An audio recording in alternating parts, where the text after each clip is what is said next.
우리 시간이 되었습니다. 우리 다 같이 묵도 하심으로 10월 6일 월요일 새벽 하나님 앞에 예배드리겠습니다. 좋으신 우리 주 하나님, 우리를 사랑하사 주님 품으로 불러주시고 예배를 통해서 우리와 교제하시고 또 우리의 기도를 들어주시니 참으로 감사드립니다. 하나님 안에서 오늘도 풍성한 은혜를 누리게 하시고 또 그 은혜를 세상 가운데 전할 수 있는 저희들 되도록 은혜 베풀어 주옵소서. 거룩하신 우리 주 예수님 이름으로 간절히 기도드리옵나이다. 아멘.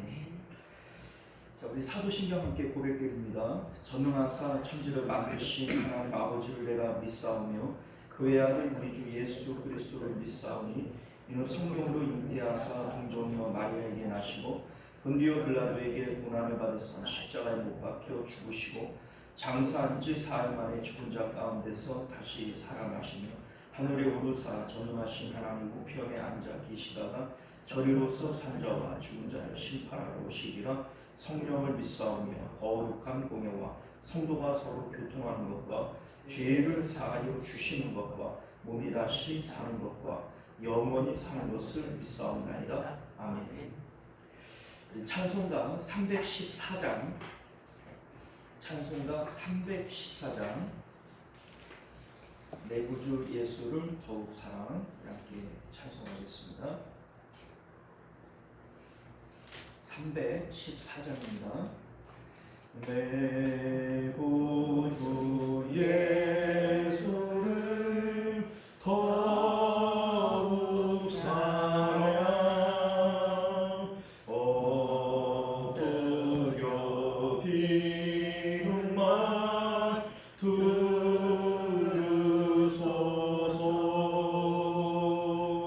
내 진정 소리 내 구주 예수를 더욱 사랑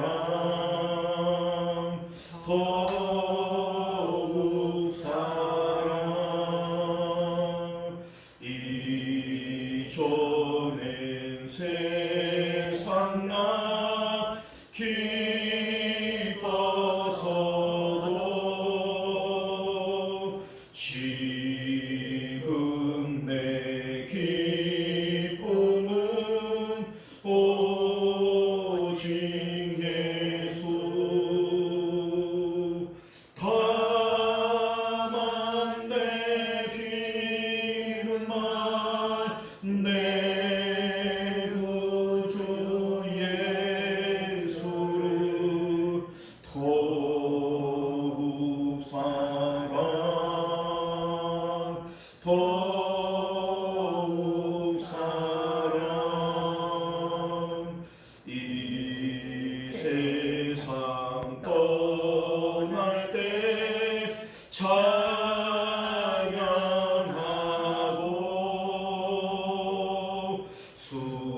숨질 때 하는 말 이것일세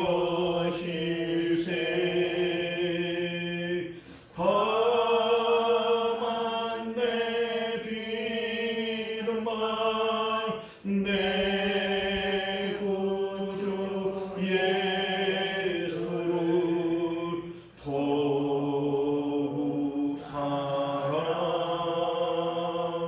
더욱 사랑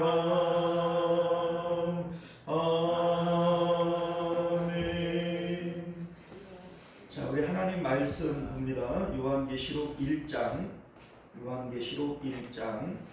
우리 9절에서 16절까지 말씀 함께 교독하여 읽겠습니다. 9절에서 16절까지 봅니다. 나 요한은 너희 형제요 예수의 환난과 나라와 참음에 동참하는 자라 하나님의 말씀과 예수를 증언하였으므로 말미암아 밤무라 하는 섬에 있었더니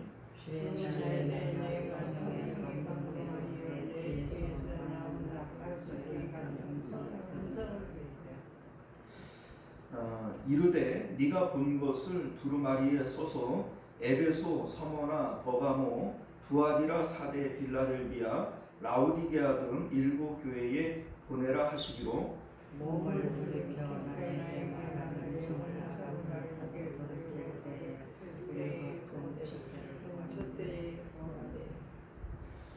촛대 사이에 인자 같은 이가 발에 끌리는 옷을 입고 가슴에 금띠를 띠고 그의 머리털에 가시는 양들을 잡고 그의 눈을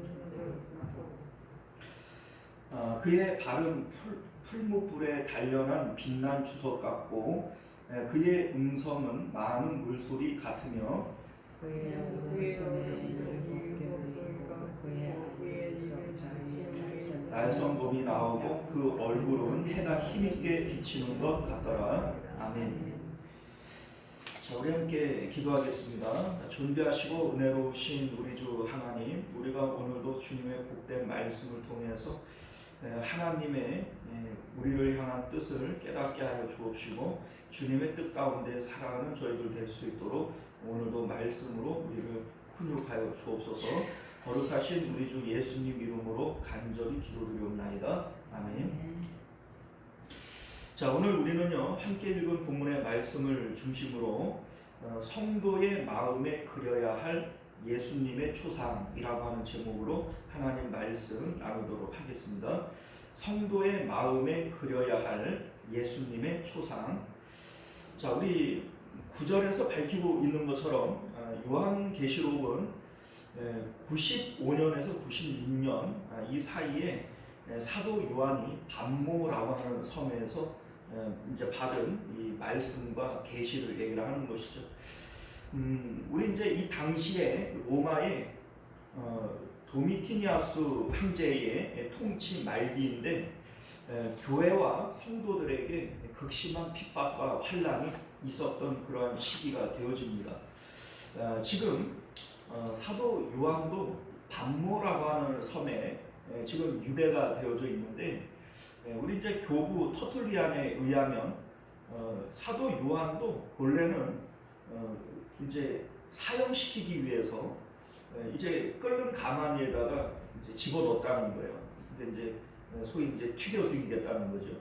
자, 그런데 마치 그 풀무불 가운데 다니엘의 세 친구들이 머리카락 하나도 그을리지 않았던 것처럼 이 사도 요한도 머리카락 하나도 상하지 않은 이러한 모습으로 그 가만히 솥 안에 있게 되어진 겁니다. 그래서 사람이 죽일 수는 없다 이렇게 판단을 해서 이 반모라고 하는 섬에 보낸 것인데 이 반모 섬은 독사의 섬으로 유명한 곳이었다 그래요. 그러니까 살라고 보낸 것이 아니라 거기서 죽으라고 보낸 거예요. 그런데 이곳에서 하나님께서 환상과 계시를 보여주시고 또 이 본 것을 두루마리에 적어서 7교회에 보내라 이렇게 예수님께서 명령하심으로써 이 성경이 기록이 되어진 것이죠. 자, 그런데 다시 말해서 이제 이 내용은 7교회에게 보내지는 편지잖아요. 근데 이제 원 저자는 하나님이 될 것이고 요한의 손을 통해서 전달이 되어지는 것이죠. 자, 그런데 편지라고 하는 것은 언제나 보내는 사람의 의도가 있는 것이고 받는 사람으로 하여금 어떤 마음의 상태나 행동의 변화를 촉구하는 이러한 내용이 편지의 내용이 될 겁니다. 자, 그런데 이 편지를 보내시는 하나님의 의도는 요한에게 보여지는 하나님의 모습, 또 보여지는 이러한 환상과 계시의 내용, 여기 가운데 포함이 되어질 수밖에 없어요. 자, 그러니까 하나님께서는 편지를 받는 사람들이 어떤 마음으로 이 편지를 받기를 원하느냐, 이 편지를 받고 어떤 변화를 가지기를 원하느냐, 이 내용이 바로 하나님이 요한에게 보여주시는 하나님의 모습 가운데 있다는 겁니다. 그러니까 사실은 하나님은 눈에 보이지 않고 만질 수도 없고 그렇잖아요. 그런데 그 하나님을 요한에게 환상과 계시로서 보여주셨어요. 자, 그러면 그 보여주시는 내용은 네가 본 대로 전하라는 얘기고, 그 보여주시는 내용은 하나님의 의도가 있을 수밖에 없는 거예요. 자, 어떤 의도로 그렇게 보여주시느냐 이 얘기죠. 자, 그래서 우리 4절과 5절 말씀을 보면 이제 사도 요한이 하나님에 대한 이 삼위 하나님에 대한 이러한 언급을 하고 있는데, 삼위 하나님에 대한 이 언급은 하나님이 보여주신 대로 언급을 하는 거예요. 그래서 실질적으로 4절에 이제 하나님에 대해서 얘기하는 것은 8절을 보면은 8절에 하나님께서 직접 자기 자신에 대해서 계시하는 내용입니다. 자, 우리 8절을 보면요, 주 하나님이 이르시되 이렇게 얘기를 해요. 자, 누가 이르렀어요? 하나님이 직접 이르신 거예요. 나는 알파와 오메가라, 이제도 있고 전에도 있었고 장차 올 자요 전능한 자라, 이렇게 얘기를 합니다. 마치 출애굽기 3장 14절을 보게 되어지면 하나님이 모세에게 이르시되 나는 스스로 있는 자니라, 이렇게 말씀하시는 것처럼 하나님께서 하나님 자신을 계시해 주시는 겁니다.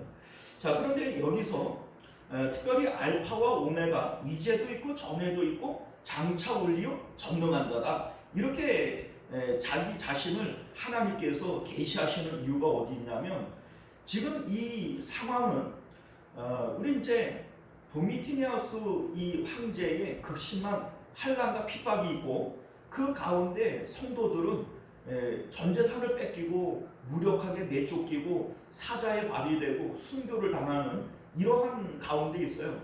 자, 이 가운데 우리가 생각해 보면, 야, 하나님이 있으시면, 또 하나님이 능력이 많으시면, 야, 어떻게 이럴 수가 있나? 마치 하나님이 없는 것처럼, 마치 하나님이 무능력한 것처럼 이렇게 느껴질 수가 있다는 것이죠.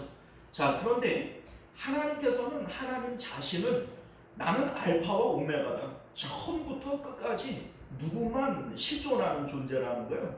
하나님만 실존하는 존재다. 이 세상의 모든 것들은 있다가 없고 없다가 있는 거죠. 그러니까 알파와 오메가가 아니에요. 알파와 오메가는 처음과 끝이죠. 그러니까 처음에도 없었고 나중에도 없을 것들이에요. 자, 그럼 그리고 여기 이제 이제도 있고 전에도 있고 또 장차 올 자다, 이렇게 말씀하시는 것은 우리 하나님께서는 언제 어디서나 어떤 모습으로도 우리와 늘 함께 계셨다는 것을 의미하는 것이고요. 전능한 자다, 무능한 하나님 아니고 전능하신 하나님이다, 이렇게 우리 하나님 자신을 우리에게 보여주는 겁니다. 자, 이렇게 보여주시는 이유가 뭐라고요? 지금 이 말씀을 받는 성도들의 이 처지 가운데 이러한 하나님의 모습들이 마음에서 희석되어져 버렸기 때문인 것이죠. 자, 오늘 이제 우리 말씀 가운데 보면 5절에도 이제 예수님에 대한 언급을 하고 있는데, 요한이 예수님에 대해서 이렇게 언급하고 있는 이유는 오늘 우리가 읽었던 9절 이하에 예수님께서 그렇게 보여주셨기 때문에 그런 거예요. 우리가 이제 보게 되어지면 일곱 금초대 사이를 거니시고 얼굴은 빛난 해와 같고 빛난 그 주석과 같은 발을 가졌고 이런 얘기를 쭉 하잖아요.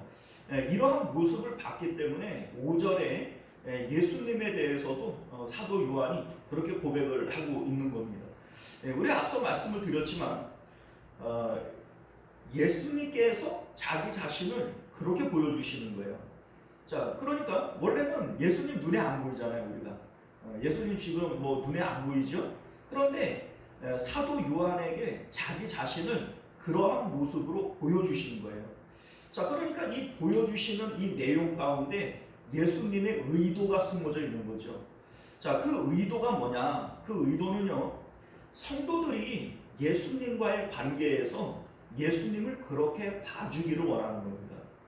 자, 그러니까 여기에 나오는 이 예수님의 모습, 이러한 이미지, 자, 이 이미지는 우리가 생각할 때는 이게 뭔 뜻이냐 이렇게 생각을 하겠지만, 예를 들어서 우리 옛날에 전설의 고향 있잖아요. 그러면은 산신령이 나타나요. 그럼 딱 보면은 산신령인 줄 알아요, 몰라요? 알죠? 그 어떻게 알죠? 그 옷 입은 거나 생김새만 보고도 딱 나타나면 저거 산신령이네 이러죠. 저승사자도 마찬가지잖아요. 전설의 고향 보면은 딱 나타나면은 저건 저승사자네 알아요 몰라요? 알죠? 자 여기에 나오는 예수님의 모습, 예수님의 이미지도 우리는 이거를 잘 모르지만 당시 사람들이 이 모습을 이렇게 보여줄 때 이런 의미를 갖고 있구나 이걸 알게 되어지는 거예요. 그래서 여기에 나오는 이 예수님의 모습은 성도들이 마음 가운데 예수님의 초상으로서 마음에 간직하면서 예수님과의 관계에서 예수님을 그렇게 봐주기를 원하는 겁니다. 그래서 우리가 오늘 말씀의 제목을 성도의 마음에 그려야 할 예수님의 초상 이렇게 잡아본 겁니다. 자, 우리가 먼저 13절 말씀을 보게 되어지면 촛대 사이에 인자 같은 이가 있다 이렇게 얘기를 하고요. 16절에도 보게 되어지면 그의 오른손에 7별이 있고 이렇게 얘기를 해요.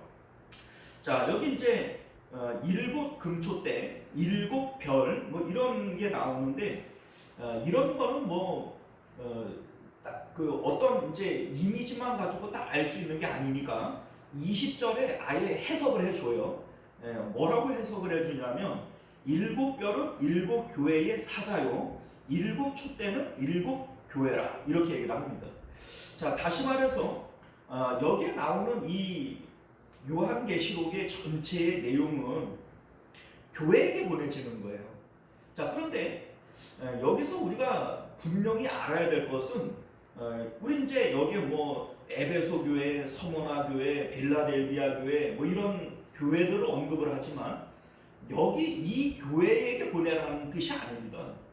왜냐하면 진정한 교회의 의미는 어떤 뭐 우리 시온성교회, 뭐 천호제일교회 이게 교회의 의미가 아니에요. 이거는 예배당이고 진정한 교회라고 하는 것은 어떤 의미가 있는 거냐면 우리가 예수님의 십자가를 통해서 예수님 안으로 들어가요.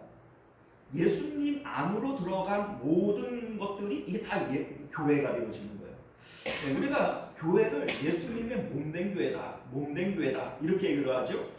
예수님 안으로 들어간 게 예수님 몸 안으로 들어간 거예요. 그러니까 교회라고 하는 것은 십자가를 통해서 예수님 안으로 들어간 모든 성도들의 모임을 교회라고 얘기를 하는 것이지 솔직히 우리가 뭐 예를 들어서 무슨 뭐 사랑의 교회다 뭐 소망의 교회다 이렇게 교회라고 얘기를 하지만 그 안에는 구원받지 못한 사람들이 있을까요 없을까요? 당연히 있죠. 그러니까 그거는 진정한 교회가 아니에요. 그거는 예배당. 그러니까 예배드리는 사람들이 모여있는 곳, 어떤 건물이나 장소적 개념으로서의 교회죠. 자, 그것은 우리가 지교회라고 부릅니다. 지교회. 그 지역에 있는 교회. 그게 지교회죠. 우리 뭐 암사동에 있는 교회, 저 천호동에 있는 교회, 뭐 이렇게 그 지역에 있는 예배의 모임, 성도들의 무리 이렇게 얘기를 하는 거죠. 그런데 진정한 교회라고 하는 의미는 물론 뭐 그것도 교회라고는 부르지만 여기서 말하고 있는 이 7 교회라고 하는 것은 7이라고 하는 상징성을 사용을 해서 오고 오는 모든 세대 가운데 나타나는 그 성도들의 모임 전체 교회를 얘기를 하는 겁니다. 그리고 그 교회는 예수 그리스도의 십자가를 통해서 예수님 안으로 예수님의 안이 바로 예수님의 몸이잖아요. 예수님 안으로 들어간 사람들의 모임을 얘기를 하는 것이지 이게 뭐 에베소에 있는 성도들 요거를 얘기하는 것이 아니다. 이것을 믿으실 수 있기를 바라요. 자, 그러니까 엄밀히 얘기를 해서 목사가 됐던 장로가 됐던 권사가 됐던 뭐가 됐던 간에 예수님의 십자가를 통해서 예수님 안으로 들어가지를 않는다면 성도예요? 아니에요? 성도 아니에요. 그 사람이 목사라고 할지라도 예수님 안으로 들어가 있지를 않으면 그 성도가 아닌 겁니다. 그러니까 구원도 없는 거예요. 그러니까 여기서 말하고 있는 이 성도는 예수님의 십자가를 통해서 예수님 안, 예수님의 몸 안, 그래 몸된 교회 이렇게 얘기를 하는 내용인 것을 믿으실 수 있기를 바랍니다. 자, 우리 이제 요한을 통해서 우리에게 보여주시는 예수님의 이미지가 있어요. 예수님의 그림. 자, 예수님의 이 모습은 예수님이 의도하는 거예요. 그렇게 의도하고 보여준 거죠. 이제 이 모습을 통해서 성도들이 예수님을 어떻게 알고 어떻게 관계하기를 원하느냐, 이게 바로 예수님 안에 있는 진정한 성도들이다. 이 사람들이 구원받은 사람들이다. 요것을 보여주고 있는 것이 오늘 말씀의 내용인 것을 믿으실 수 있기를 바랍니다. 자, 먼저 우리 13절을 보게 되어지면 발에 끌리는 옷을 입고 가슴에 금띠를 띠고 이렇게 되어져 있어요.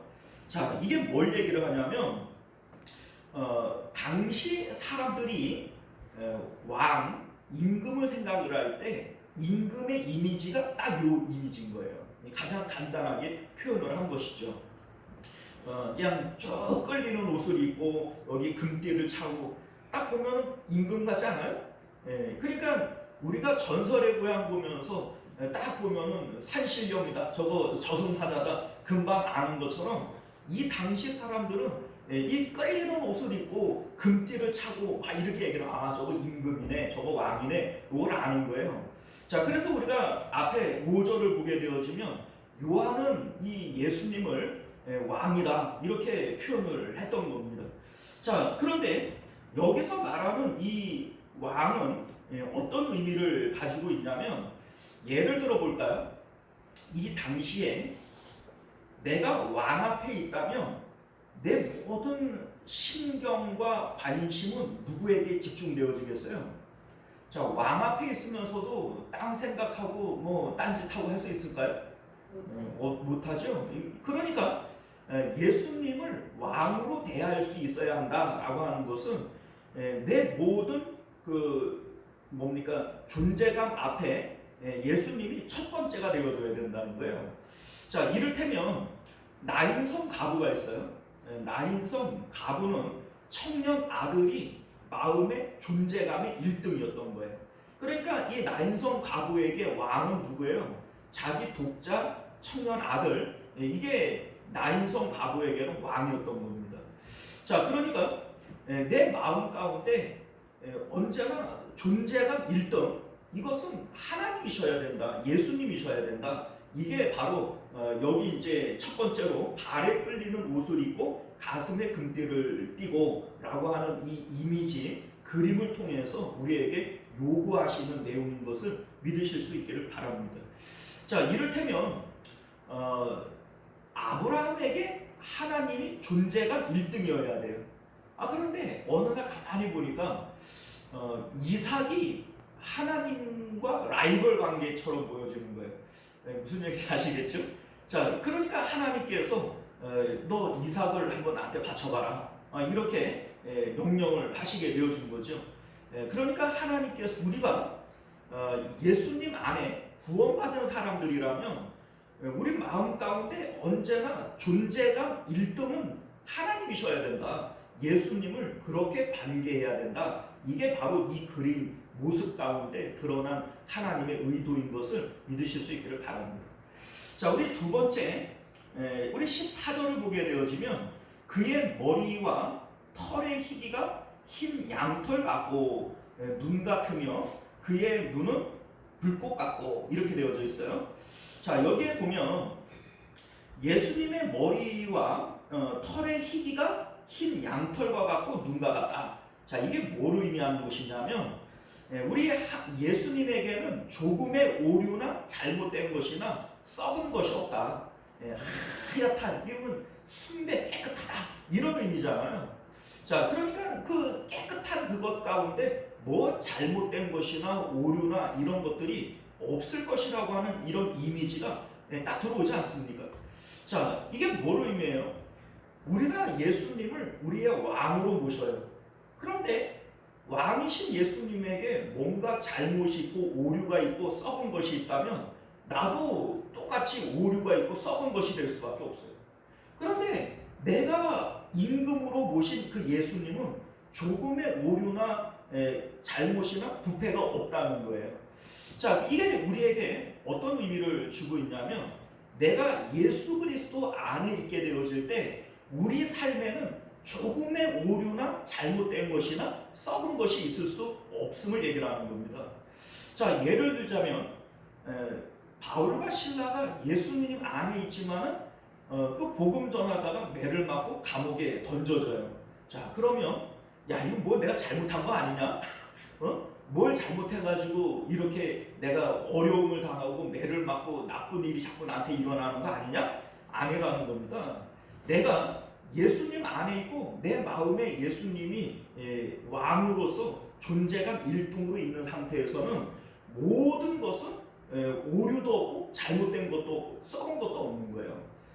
그러니까 우리가 이제 매를 맞고 감옥에 던져졌지만 그게 하나님께서 미워서 그러는 것도 아니고 뭔가 잘못된 것이나 오류가 있는 게 아니에요.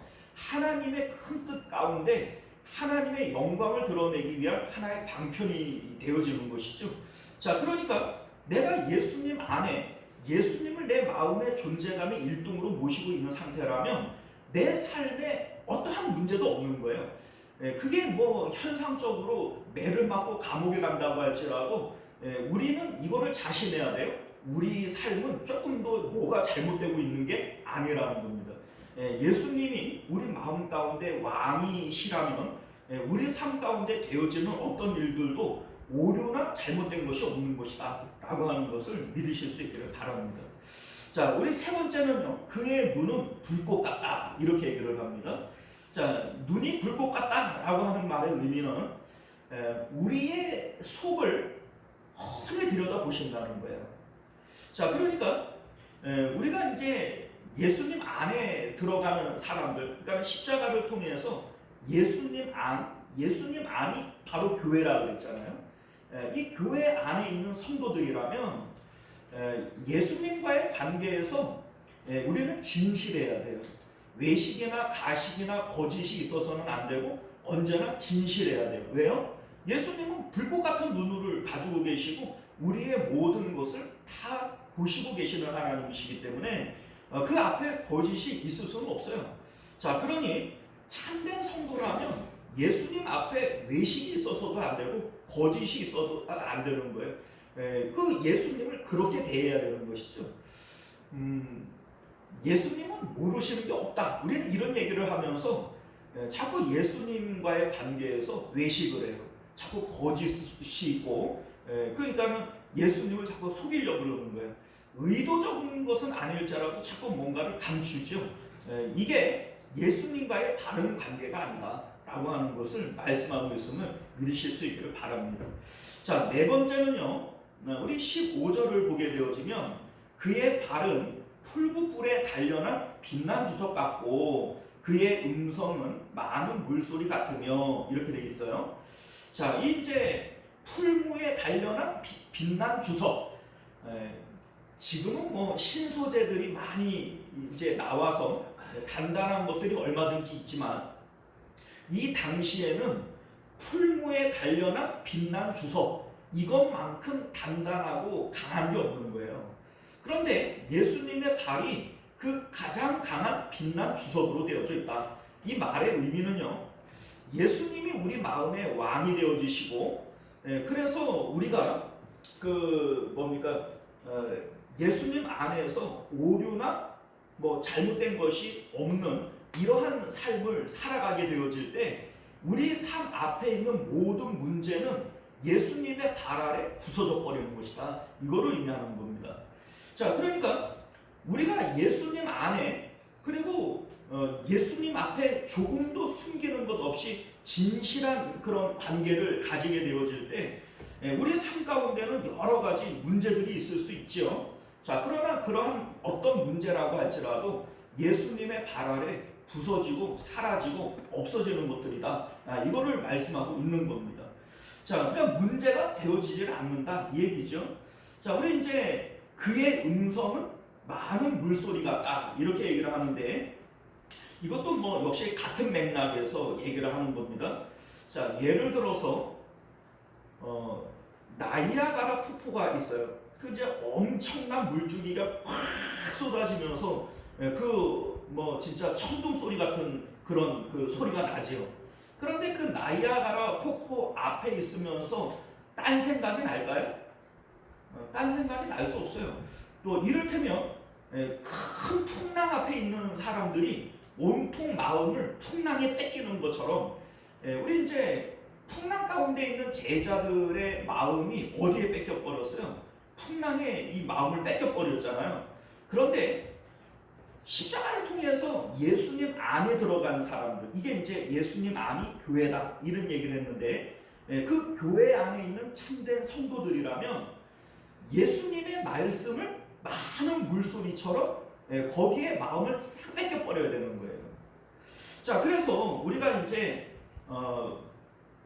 베드로와 요한이 사내들인 공회에 잡혀가요. 그리고 이제 그 권위자들, 그 권력자들 앞에서 매를 맞고 위협을 당합니다. 예수님의 이름으로 아무것도 전하지 말아라. 이게 이제 그 사람들이 전하는 천천병력 같은 소리 아닙니까? 그런데 이들이 뭐라고 얘기해요? 콧방 끼잖아요. 우리가 하나님 앞에서 너희들 말 듣는 게 옳은지, 하나님 말씀 듣는 게 옳은지 너희들이 한번 얘기해봐라, 이렇게 얘기를 하지 않습니까? 그러니까 이 베드로와 요한에게는 지금 권력자들의 말이 크게 들려요? 하나님의 말이 더 크게 들려요? 하나님의 말씀이 더 많은 물소리처럼 크게 들리는 거예요.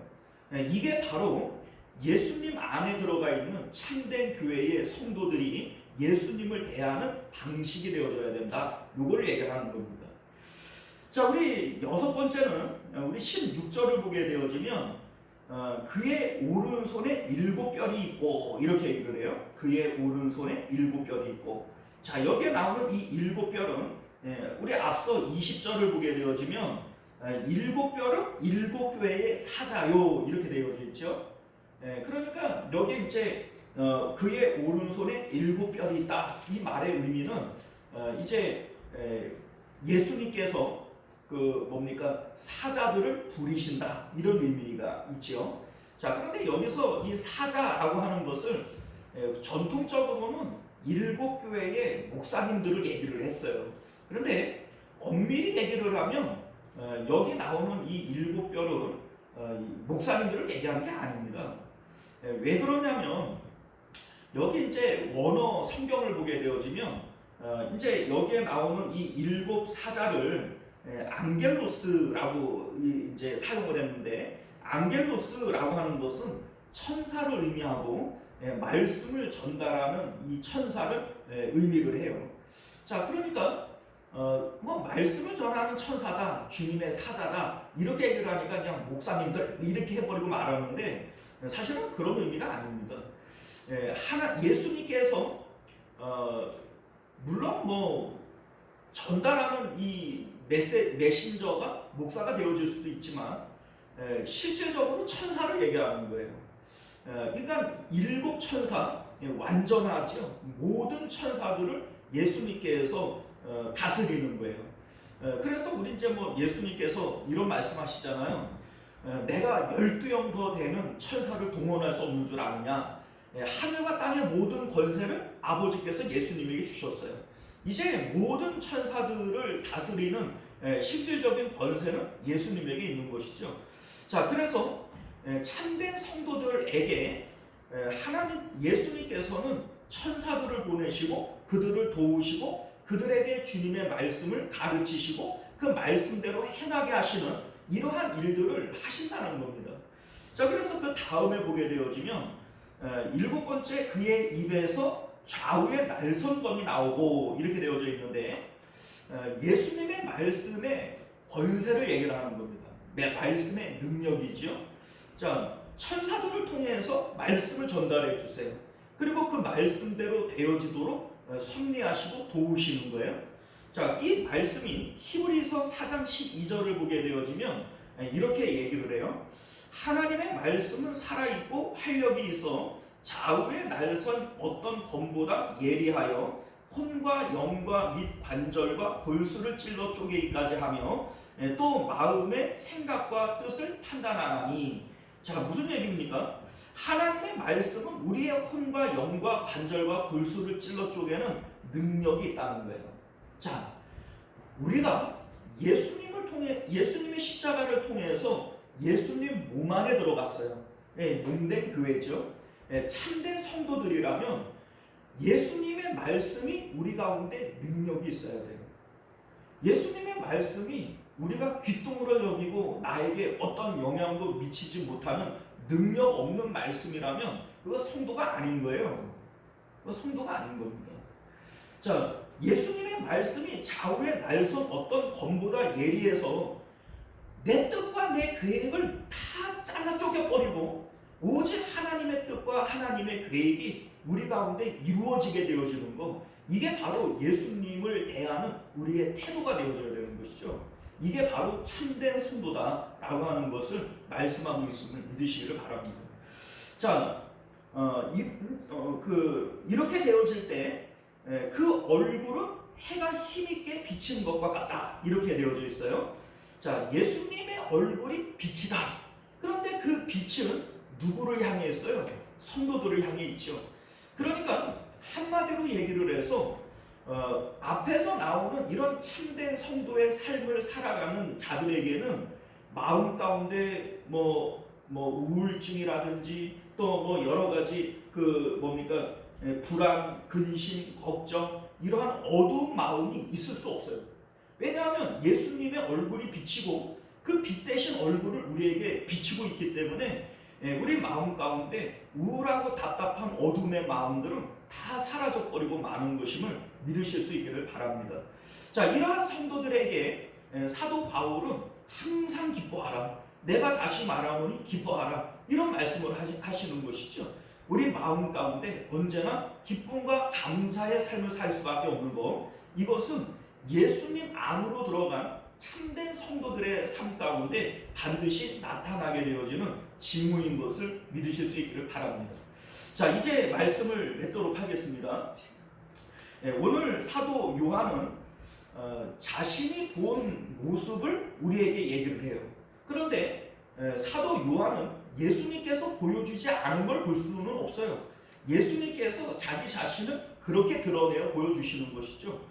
거기 가운데 예수님의 의도가 있는 거예요. 왜 그러한 모습으로 우리에게 보여주셨을까? 성도와 예수님과의 관계는 예수님의 그 모습으로 우리가 대해야 된다는 겁니다. 자, 그러니 예수님과 성도의 관계 가운데 우리가 마음에 간직해야 할 예수님의 초상은 뭐냐? 바로 이 8가지로 나타나게 되어지는 것이죠.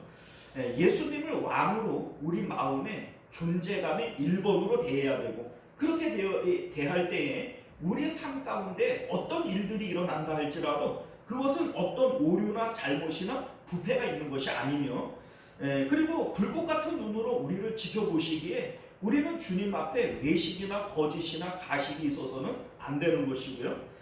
그리고 그렇게 우리가 살아가게 되어질 때 우리 앞에 있는 모든 문제들, 이러한 문제들은 예수님의 그 빛난 주석 같은 발 아래 다 부서지게 돼버리는 거예요.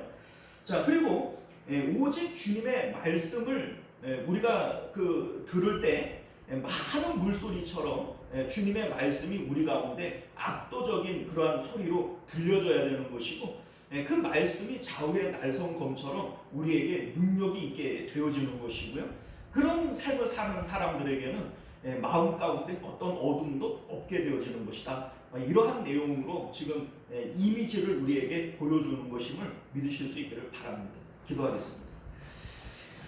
존귀하시고 내려오신 우리 주 하나님, 오늘도 우리에게 주시는 하나님의 귀한 말씀을 따라서 예수님을 대하는 성도의 바른 이러한 모습들 우리에게 보여주십니다. 보여주시는 것은 우리 마음 가운데 그 초상을 간직하고 하나님을 그렇게 대하라는 뜻인 줄 믿습니다.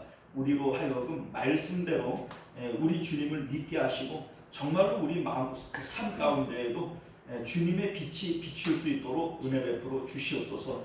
거룩하신 우리 주 예수님 이름으로 간절히 기도드리옵나이다. 아멘.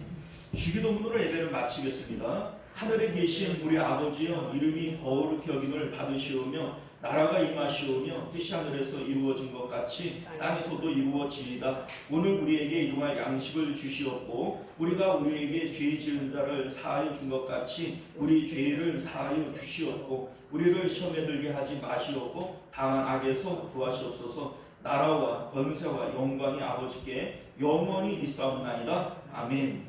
자, 우리 계속해서 함께 기도하실 때 말씀을 기억하시며 기도하실 수 있기를 바라겠고요. 나라와 민족을 위해서, 가정과 자녀들을 위해서, 또 우리 교회의 부흥과 또 우리 환우들을 위해서 함께 기도해 주시기를 부탁드립니다. 우리 주여 한번 외치고 기도하겠습니다. 주여, 은혜로우신 우리 주 하나님, 오늘도 우리 가운데 주시는 하나님의 귀한